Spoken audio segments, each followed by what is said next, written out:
ஒரு சமூகம் மட்டும் வாக்களிச்சு 5 லட்சம் ஓட்டு வாங்க முடியாது. ஒரு சமூகம் மட்டும் வாக்களிச்சு யாருமே ஜெயிக்க முடியாது. அதுக்கு தருமபுரி ஒரு சான்று. ஒரு சமூகம் மட்டும் வாக்களித்து ஒரு வேட்பாளர் வெற்றி பெற முடியாது. ஓபிஎஸ் ஒரு சான்று. அப்போ பிற சமூகங்களுடைய வாக்குகளும் வேணும் அப்படின்னா அந்த சமூகத்தின் நம்பிக்கையை நம்ம பெறணும். அப்ப அந்த சமூகங்களுடைய ஜனநாயக சக்திகளின் நம்பிக்கையை பெறணும்னா அது நம்முடைய நீண்ட நாள் பயணம் தான் அதுக்கு ஒரு சாட்சி சான்று. அப்ப நாங்க 99ல அடி எடுத்து வச்சு இன்னைக்கு 25 வருஷம் வெள்ளி விழா. தேர்தல் அரசியல்ல வெள்ளி விழா. பொது வாழ்க்கைக்கு 35 வருஷத்துக்கு ஆச்சு. 10 ஆண்டுகள் நாங்க தேர்தல் புறக்கணிப்புல இருந்தேன்.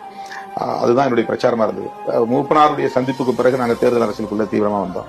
அதுல இருந்து கணக்கெடுத்த 25 வருஷம். இந்த வெள்ளி விழா காலத்துல எங்களுக்கு இவ்வளவு பெரிய அங்கீகாரத்தை மக்கள் வழங்கியிருக்கிறாங்க. தமிழ்நாட்டு மக்களுக்கும் துணை இருந்த திமுக உள்ளிட்ட தோழமை கட்சிகளுக்கும் இந்த நேரத்தில் நம்முடைய விகடன் குழுமம் சார்பாக நன்றியை தெரிவித்துக் கொள்கிறேன். இந்த வெற்றியை, இந்த அங்கீகார வெற்றியை முதலில் சிதம்பரத்தில் போட்டியிட்ட போது மிகப்பெரிய வன்முறை நிகழ்ந்தது. அந்த வன்முறையில் பாதிக்கப்பட்ட, காயம்பட்ட, ரத்தம் சிந்திய தோழர்களுக்கு காணிக்கையாக்குகிறேன்.